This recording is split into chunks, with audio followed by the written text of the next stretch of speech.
ಸೇಡಂ ನಗರದ ಆರಾಧ್ಯ ದೇವನಾದಂಥ ಕೊತ್ತಲ ಬಸವೇಶ್ವರನ ಪುಸ್ತಕನಾಗಿ ಶ್ರೀ ಕೊತ್ತಲ ಬಸವೇಶ್ವರ ಭಾರತೀಯ ಶಿಕ್ಷಣ ಸಮಿತಿ ಸೇಡಂ 50 ವರ್ಷಗಳನ್ನು ಪೂರೈಸಿದೆ. ಹಾಗೆಯೇ ಕರ್ನಾಟಕ ಸರ್ಕಾರದಿಂದ ಕರ್ನಾಟಕ ರಾಜ್ಯೋತ್ಸವ ಪ್ರಶಸ್ತಿಯನ್ನು ಪಡೆದುಕೊಂಡಿದೆ. ದೇಶದ ಆಚೆಗೆ ಈ ಸಂಸ್ಥೆಯಲ್ಲಿ ಕಲಿತಿರುವಂಥ ಮಕ್ಕಳು ದೇಶಕ್ಕಾಗಿ ಸಮಾಜಕ್ಕಾಗಿ ಕೆಲಸವನ್ನು ಮಾಡುವಂಥವರಾಗಿದ್ದಾರೆ. ಈ ನಿಟ್ಟನ್ನು ಈ ರೀತಿಯಾದಂಥ ಅನುಭವವನ್ನು ಇಟ್ಟುಕೊಂಡು ಸನ್ಮಾನ್ಯರಾದ ಬಸವರಾಜ ಪಾಟೀಲ್ ಸೇಡಂಜಿಯವರು ಸಾಮಾಜಿಕ ಶಿಲ್ಪಿಗಳ ನಿರ್ಮಾಣ ಅನ್ನುವಂಥ ದೃಷ್ಟಿಯನ್ನು ಇಟ್ಟುಕೊಂಡು ಅನ್ವೇಷಿಕೆ ಅನ್ನುವಂಥ ಒಂದು ಹೊಸದಾದ ಅಧ್ಯಯನ ಕೇಂದ್ರವನ್ನು ಪ್ರಾರಂಭ ಮಾಡಿದ್ದಾರೆ. ಅದು 2 ವರ್ಷದ ವಸತಿ ಸಹಿತವಾದಂಥ ಒಂದು ಶೈಕ್ಷಣಿಕ ಒಂದು ಜಾತ್ರೆ. ಮೊದಲಿಗೆ 6 ತಿಂಗಳ ಥಿಯರಿ ಕ್ಲಾಸ್ಗಳು, ಆ ನಂತರ ಪ್ರಾಕ್ಟಿಕಲ್ಲು ಇವೆಲ್ಲಗಳು ಕೂಡ 2 ವರ್ಷ ನಡೀತೆ. ಊಟ ವಸತಿ ಸಹಿತ ಇರುವಂಥದ್ದು. ಅದರಲ್ಲಿ 21 ವರ್ಷ, ಕನಿಷ್ಠ 21 ವರ್ಷ ದಾಟಿರಬೇಕು, 35 ವರ್ಷದ ಒಳಗಡೆ ಇರುವಂಥ ಮಕ್ಕಳಿಗಾಗಿ ಇರುವಂಥ ಒಂದು ಶೈಕ್ಷಣಿಕವಾದಂಥ ಅಧ್ಯಯನ ಕೇಂದ್ರ. ಇದರಿಂದ ಸಾಮಾಜಿಕ ಮೌಲ್ಯಗಳನ್ನು ಅಭಿವೃದ್ಧಿಗೊಳಿಸಬೇಕನ್ನುವಂಥ ನಿಟ್ಟಿನಲ್ಲಿ ಅವರದೇ ಆದಂಥ 50 ವರ್ಷದ ಶೈಕ್ಷಣಿಕ ಒಂದು ಹಾದಿಯಲ್ಲಿ ಅವರಲ್ಲಿರುವಂಥ ಅನುಭವದ ಮುಖಾಂತರ, ನಾಡಿನ ಹೆಸರಾಂತ ಸಂಪನ್ಮೂಲ ವ್ಯಕ್ತಿಗಳ ಮುಖಾಂತರ ಈ ಕಲೀಲಿಕ್ಕೆ ಬರುತ್ತಿರುವಂಥ ವಿದ್ಯಾರ್ಥಿಗಳಿಗಾಗಿ ಒಂದು ರೀತಿಯ ಶೈಕ್ಷಣಿಕವಾಗಿ, ಸಾಮಾಜಿಕವಾಗಿ, ಧಾರ್ಮಿಕವಾಗಿ, ಆರ್ಥಿಕವಾಗಿ ಈ ನಿಟ್ಟನ್ನು ಇಟ್ಟುಕೊಂಡು ಕೆಲಸ ಮಾಡುವಂಥವ್ರಿಗೆ ಇದೊಂದು ರೀತಿಯ ಪ್ರೇರಣಾದಾಯಕವಾದಂಥ ಸೆಂಟರ್ ಇದೆ, ಅಧ್ಯಯನ ಕೇಂದ್ರ ಇದೆ. ಈ ಅಧ್ಯಯನ ಕೇಂದ್ರ ಸೇಡಂದಲ್ಲಿರುವಂಥ ನಮ್ಮದೇ ಆದ ಸಂಸ್ಥೆಯ ನೃಪತುಂಗ ಡಿಗ್ರಿ ಕಾಲೇಜಿನ ಆವರಣದಲ್ಲಿ ಈ ಅನ್ವೇಷಿಕೆ ಅಧ್ಯಯನ ಕೇಂದ್ರ ಪ್ರಾರಂಭಗೊಂಡಿದೆ. ಇದೇ 29 ಜುಲೈ 29 ಗುರುಪೂರ್ಣಿಮೆಯಿಂದ ಇದರ ವರ್ಗಗಳು ಪ್ರಾರಂಭವಾಗಲಿವೆ. ನಿರಂತರವಾಗಿ ಸಂಪನ್ಮೂಲ ವ್ಯಕ್ತಿಗಳ ಮುಖಾಂತರ ವರ್ಗಗಳು ಪ್ರಾರಂಭವಾಗ್ತವೆ. ಈ ವರ್ಷ 20 ಮಕ್ಕಳಿಗೆ, ಮ್ಯಾಕ್ಸಿಮಮ್ ಅಂದರೆ 20 ಮಕ್ಕಳಿಗೆ ವಸತಿ ಸಹಿತವಾದಂಥ ಒಂದು ಯೋಜನೆ. ಇದು ನೌಕರಿಯನ್ನು ಗಿಟ್ಟಿಸಿಕೊಳ್ಳೋದಕ್ಕಾಗಿರುವಂಥ ಸಂಸ್ಥೆ ಅಲ್ಲ. ಸಾಮಾಜಿಕವಾಗಿ ನಮ್ಮ ಊರುಗಳಲ್ಲಿ, ನಮ್ಮ ಸುತ್ತಮುತ್ತ ಊರುಗಳಲ್ಲಿ ನಾವು ಏನು ಮಾಡ್ಬೋದು, ನೈತಿಕತೆ ಅನ್ನೋದು ಭಾಳ ಅವಶ್ಯ. ಅದರ ಜೊತೆಗೆ ಕೌಶಲ್ಯ ಬೇಕು. ಕೌಶಲ್ಯವನ್ನು ಮತ್ತು ನೈತಿಕತೆಯನ್ನು ಎರಡನ್ನೂ ಸೇರಿಕೊಂಡು ಇಡೀ ಗ್ರಾಮವನ್ನು ಒಂದು ರೀತಿಯಾದಂಥ ಸುಂದರವಾಗಿ ನಿರ್ಮಾಣ ಮಾಡಬೇಕು. ಗ್ರಾಮಗಳಲ್ಲಿರುವಂಥ ಮನೆಗಳ ಸೌಂದರ್ಯೀಕರಣ ಆಗಬೇಕು, ಮಠಗಳಿರ್ಬೋದು, ದೇವಾಲಯಗಳಿರ್ಬೋದು, ಅದರ ಜೊತೆಗೆ ಶಾಲೆಗಳಿರ್ಬೋದು, ಇವುಗಳ ಸೌಂದರ್ಯೀಕರಣ ಆಗಬೇಕು. ಅದು ಆಗಬೇಕಂದ್ರೆ ಮೊದಲಿಗೆ ಅವನಲ್ಲಿ ನೈತಿಕತೆ ಬೇಕು. ನೈತಿಕತೆ ಸತ್ತಾಗ ದೇಶದಲ್ಲಿ ಅಲ್ಲೋಲ ಕಲ್ಲೋಲ ಪ್ರಾರಂಭ ಆಗ್ತದೆ. ಹಾಗೆ ಅದು ಊರಿಗೆ ಸಂಬಂಧ ಇರ್ಬೋದು, ಮನೆಗೆ ಸಂಬಂಧ ಇರ್ಬೋದು. ಮನೆಯಲ್ಲಿ 10 ಮಂದಿ ಇದ್ದೀವಿ ಅಂದರೆ ಒಬ್ಬನಿಂದೆ ಏರುಪೇರಾದ ಇಡೀ ಮನೆಯ ಕುಟುಂಬವೂ ಕೂಡ ಅಲ್ಲೋಲ ಕಲ್ಲೋಲ ಆಗುವಂಥ ಪರಿಸ್ಥಿತಿಗಳಿರ್ತವೆ. ಆ ದೃಷ್ಟಿಕೋನ ಇಟ್ಟುಕೊಂಡು ಇವತ್ತು ಸರ್ಕಾರದ ಶಿಕ್ಷಣ ಕೇಂದ್ರಗಳಿವೆ, ನಮ್ಮದೇ ಆದಂಥ ಶಿಕ್ಷಣ ಕೇಂದ್ರಗಳಿವೆ. ಸರ್ಟಿಫಿಕೇಟ್ ಮುಖಾಂತರ ಎಲ್ಲರಿಗೂ ಸರ್ಕಾರ ನೌಕರಿ ಕೊಡ್ತೈತೆ ಅನ್ನೋದು ಭಾಳಷ್ಟು ಕಡಿಮೆ.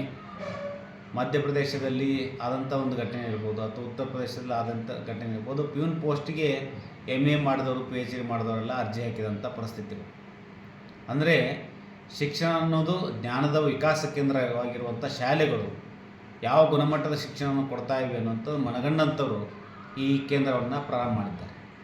ಅನ್ವೇಷಿಕೆ ಅನ್ನುವಂಥ ಒಂದು ಸಂಶೋಧನಾತ್ಮಕವಾದಂಥ ಒಂದು ಕೇಂದ್ರ.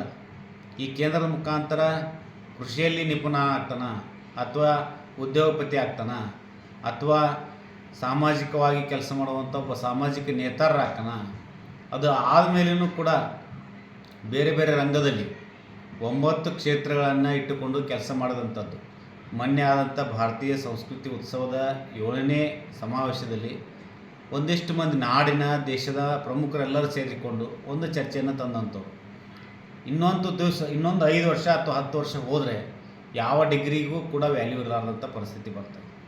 ಅಂಥ ಪರಿಸ್ಥಿತಿಯಲ್ಲಿ ಇದ್ದಾಗ ಜೀವಗಳು ಅನ್ನುವಂಥ ಯುವಕರು ಅಥವಾ ಯುವತಿಯರು ತಮ್ಮ ಪ್ರಾಣವನ್ನು ಕಳ್ಕೊಳ್ಬಾರ್ದು. ನಾವು ಕಲ್ತಿರೋದು ವೇಸ್ಟ್ ಆತಲ್ಪ ಅಂತ ಅನ್ನಬಾರ್ದು. ಆ ದೃಷ್ಟಿಕೋನ ಇಟ್ಟುಕೊಂಡು ಸಾಮಾಜಿಕವಾಗಿ ಸವಾಲುಗಳು ಬರುವಂಥ, ಮನೋವ್ಯಾಕುಲತೆಗಳನ್ನು ಒಳಗಾದಂಥವರಿಗೆ ಸಾಂತ್ವನ ಹೇಳುವಂಥ ವ್ಯಕ್ತಿಗಳು, ಮತ್ತು 10 ಮಂದಿಗೆ ಉದ್ಯೋಗಗಳನ್ನು ಕೊಡುವಂಥ ವ್ಯಕ್ತಿಗಳು, ಒಳ್ಳೆಯ ಒಬ್ಬ ದೇಶೀಯ ಕೃಷಿಯನ್ನು, ಸಾವಯವ ಕೃಷಿಯನ್ನು ಮಾಡುವಂಥ ವ್ಯಕ್ತಿಗಳು ಹುಟ್ಟಬೇಕು ನಾಡಿನಲ್ಲಿ ಅನ್ನೋದರ ದೃಷ್ಟಿಯನ್ನು ಇಟ್ಟುಕೊಂಡು ಕಲ್ಯಾಣ ಕರ್ನಾಟಕದ ಸೇಡಂ ನಗರದಲ್ಲಿ ಈ ಕೇಂದ್ರವನ್ನು ಪ್ರಾರಂಭ ಮಾಡಿದೆ.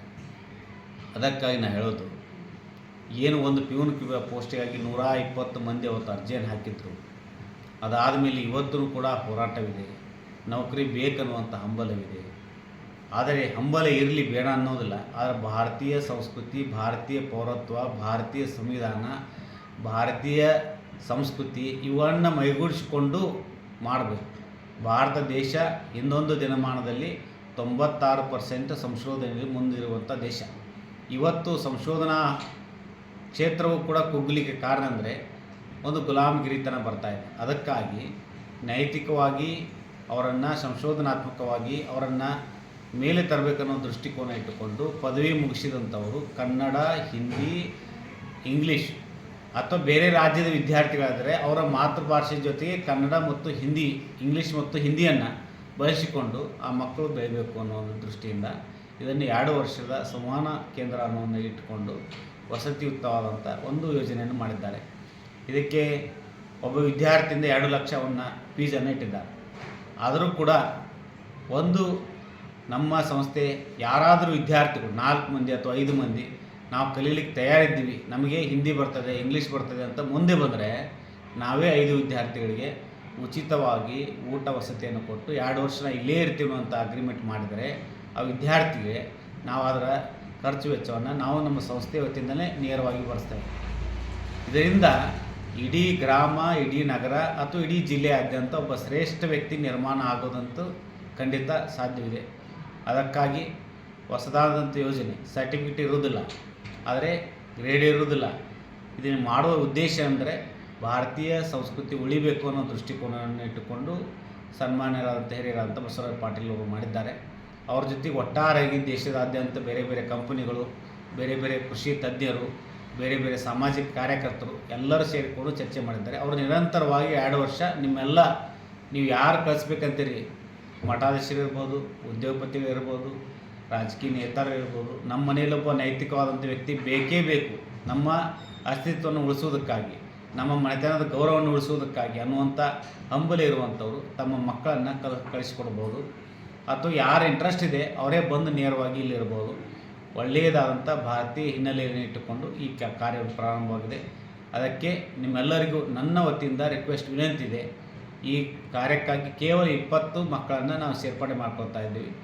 ಯಾರಾದರೂ ನಿಮ್ಮಲ್ಲಿ ಇದ್ದರೆ, ನಿಮ್ಮ ಸುತ್ತಮುತ್ತ ಮಕ್ಕಳಿದ್ದರೆ, ಪದವಿ ಮುಗಿಸಿದಂಥ ಮಕ್ಕಳಿದ್ದರೆ, ಕನ್ನಡ, ಹಿಂದಿ, ಕನ್ನಡ ಅಥವಾ ಇಂಗ್ಲೀಷು ಅಥವಾ ಹಿಂದಿ ಅಥವಾ ಇಂಗ್ಲೀಷು ಬರುವಂಥ ಮಕ್ಕಳಿದ್ದರೆ, ಈ ಶಿಬಿರಕ್ಕೆ ಬರ್ತಿದ್ದರೆ, 2 ವರ್ಷ ಇರ್ತಿದ್ದರೆ ಅವ್ರಿಗೆ ಅವಕಾಶವನ್ನು ಮಾಡಿಕೊಡ್ತೇವೆ ಅನ್ನುವಂಥ ಮಾತನ್ನು ಹೇಳ್ತಾ, ದೇಶದಲ್ಲಿ ಒಟ್ಟಾರೆಯಾಗಿ ಇವತ್ತು ನೌಕರಿ ಹಾವಳಿ ಇದೆ. ಮುಂದೊಂದು ದಿನ ಆ ನೌಕರಿ ಅನ್ನುವಂಥ ಶಬ್ದವೂ ಕೂಡ ಕಡಿಮೆ ಆಗ್ತಾ ಹೋಗುತ್ತೆ. ಅದಕ್ಕಾಗಿ ಈ ದೃಷ್ಟಿಕೋನ ಇಟ್ಟುಕೊಂಡು ಈ ಅಧ್ಯಯನ ಕೇಂದ್ರ ಪ್ರಾರಂಭವಾಗಿದೆ. ನಿಮ್ಮ ಮಕ್ಕಳನ್ನು ಅಥವಾ ನಿಮ್ಮ ಪರಿಚಿತ ಮಕ್ಕಳನ್ನು ಇಲ್ಲಿಗೆ ಕಳಿಸ್ಕೊಡಿ. ನಿಮ್ಮ ಮಕ್ಕಳು ಸಾಮಾಜಿಕ ಶಿಲ್ಪಿಗಳಾಗಿ ನಿರ್ಮಾಣವಾಗ್ತಾರೆ ಅನ್ನುವಂಥ ಮಾತನ್ನು ಈ ಸಂದರ್ಭ ಹೇಳ್ತಾ ಸರ್ವರಿಗೂ ಈ ಮಾಹಿತಿಯನ್ನು ತಿಳಿಸ್ತಾ ಸರ್ವರಿಗೂ ಶರಣಾರ್ಥಿ.